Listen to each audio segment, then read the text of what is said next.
Welcome back, everyone, to the Baseball Plays YouTube channel. Today is Saturday. It is April 19th, and I'm back working on some more plays for the Saturday slate of games. 2-2 after the 4-0 day on Thursday. Not the best 2-2 day. Got 2 wins on the game picks, got 2 losses on the player props. I'm going to start with Jacob deGrom.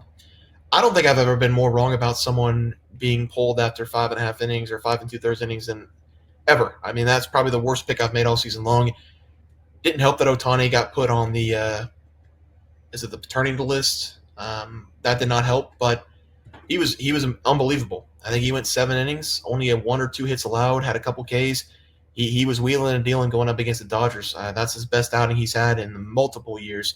So shout out to Jacob deGrom. Cal Raleigh had a single in his second at bat.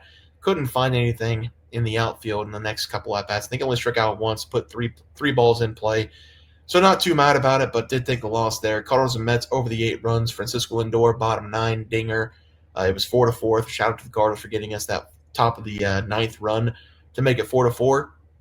And then Francisco Lindor hits the over in the first at bat in the bottom of the 9th. Cubs D-backs under 5.5 in the first 5. 3. They only scored 3, if you can believe that, in the first 5. And then they put up 21 runs in the 8th and the 9th inning. That was one of the craziest games. If you had a chance to watch it, especially in the back half, one of the craziest games probably anybody's ever watched. I stopped watching after the 6th inning because I really didn't care anymore. I wish I would have stayed and watched. You know, we were promised home runs in that game. I saw the clip or the photo of like Corbin Carroll plus 195 to hit a home run, and everybody was like plus 190, plus 220, plus 240 because that wind was blowing 16 miles per hour out. We didn't get the craziness until the 8th inning with that wind helping home runs. I think the Cubs hit 3 in a row in the bottom of the 8th after the D-backs put up 10 in the top of the 8th. So crazy game there. We're going to take the 2-2 day and move on. Push is a win, and, you know, it's not really a win, but push is better than losing, so we'll take it. Yankees going up against the Rays. The Rays were abysmal today. It was 1-0 last time I checked in the 8th inning. I believe that's how it finished. Carlos Carrasco. This guy's got my number, and I'm going to triple down on Carlos Carrasco. Wasn't good with the Guardians. Wasn't good with the Mets. I don't know how he's getting away with it. He's pitched against some pretty bad teams. The Royals was the last outing. The Royals had him. They had him on the ropes. Top first. Walk. All you have to do is get a base hit by pitch, deep fly out, get those runners on second and third, find a way for your team to have a situation where you have second and third, 1 out, make him pitch to the meat of that order, and we got a double play and a strikeout. So that's on the Royals. I'm still going to die on the hill that Carlos Carrasco is not a good pitcher, and Shane Bass has been unbelievable for the Tampa Bay Rays. He's got 6+ innings in 3 consecutive starts. He's coming in with a nearly below 1 ERA in the season. He's been unstoppable. He was pretty good last year. They brought him up last year. He was decent.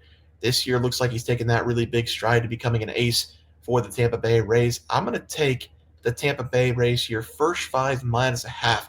The bats got to wake up going up against Carlos Carrasco. Shane Bass shuts everybody down for the Yankees. Give me 1, 2, 3 runs by the Rays. I think that's going to be enough with Shane Bass on the mound. I'll take the Rays here, first 5 -0.5 as the play. Second play, Mariners against the Blue Jays. Again, Mariners 1 run today going up against the Blue Jays. I think, Bowden Francis definitely started. We're going to have Jose Berrios on the mound today. Jose Berrios is still the number 1 for this Blue Jays team, but that's going to change very quickly, I think. He is not pitching well so far this season. Coming in with above 6 ERA, Logan Gilbert wasn't great in his first couple starts, but Logan Gilbert is a household name that you should know from last season. He was one of the best starting pitchers in the MLB last year. The Seattle Mariners, they are so young at the starting pitching rotation, and they're going to be so good in the future. And right now, they are very good. I think Logan Gilbert's going to have himself a lot better day on the mound than he had in the first couple starts of the season. Jose Berrios continues to give up hits, continues to give up runs. I think that's not going to change in this game.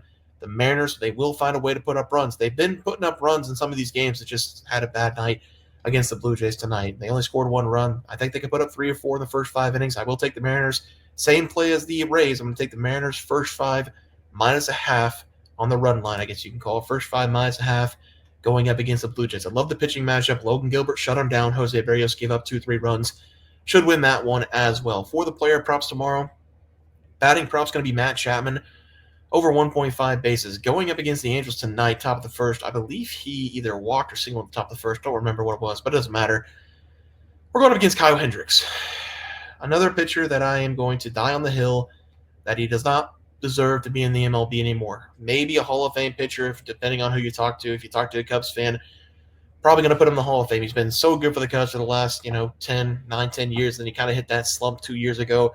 He's just not good anymore. The fastball, like I said, sitting around 87. The changeup, 88, 87. Changeup around 85, 86. It's just not enough to get hitters rocking. And I do think Chapman in this game will be just fine going up against Kyle Hendricks. He's hitting that sinker at 467 this season, changeup 200, but the expected batting average is well above 300 for that changeup with Matt Chapman this season. Last 7 games, his OPS 775. Remember, we're trying to get that number above 700 for any player props for the rest of the season. And then against right-handed pitching, again, 204 batting average, but remember the expected batting average is way up. He's hitting line drives to the outfield, just not coming down. So I'm going to take Matt Chapman here to get us a double at least going up against Kyle Hendricks as the batting prop. And for the pitching prop tonight, we're going to look at Zach Gallen. And Zach Gallen's a guy in recent years that I would put out there on the mound, and I'd say, gun to my head, will Zach Gallen get me this win under 2.5 runs? Yes, he will.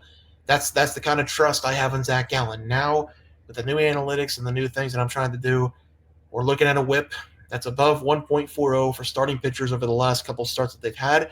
Zach Gallen meets that criteria, and he's going up against the Chicago Cubs, who have been dominating going up against right-handed pitching. They have 31 doubles and 20 home runs going up against righties this season. That is the top number in baseball for doubles, and it's top 5 in home runs going up against right-handed pitching, 254. That's top 10 in baseball going up against right-handed pitching. And like I said, Zach Gallen, he has not had his stuff early in the season. I love Zach Gallen, a guy last year. I would put my life on him to go under 2.5 runs. But I'm playing the system now. We're going over 2.5 runs with Zach Gallen. Fastball hasn't been great. Curveball hasn't been great. Nothing's been great for Zach Gallen to start the year. I think the Cubs, off that, 13-run game they had yesterday, they keep the bats rolling here. Over 2.5 runs with Zach Gallen as the final player prop of the day. For the double parlay and the hits parlay, Jose Ramirez came through for us on both. Cal Raleigh hit the parlay. So we had the hits parlay hit. The double parlay, Cal Raleigh did not have a double. So that's tough sledding for the double parlay. But going with Matt Chapman and Jorge Soler. Remember Matt Chapman getting that matchup going up against Kyle Hendricks, and then Jorge Soler actually going up against the Giants. So we're going to have to wait for that double parlay for the last game of the day. I think it's the last game of the day for the Angels and Giants. Yeah, I'm almost positive it is. The Matt Chapman for the hit parlay, and then Yandy Diaz going up against Carlos Carrasco. Like the match for all the Rays in that one. So that's going to be the hit parlay for tomorrow.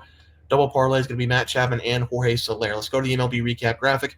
We're going Mariners first 5 miles and a half going up against the Blue Jays. We're going Rays first 5 miles and a half going up against the Yankees. Gallen over 2.5 earned runs going up against the Cubbies. And Matt Chapman over 1.5 bases going up against the Angels as the final play of the day. Guys, it's going to do it for the MLB picks and props for Saturday. Almost lost track there. April 19th slate of games. If you guys enjoyed the content, please drop a like this video and subscribe channel below. See you guys next video, and thanks for watching.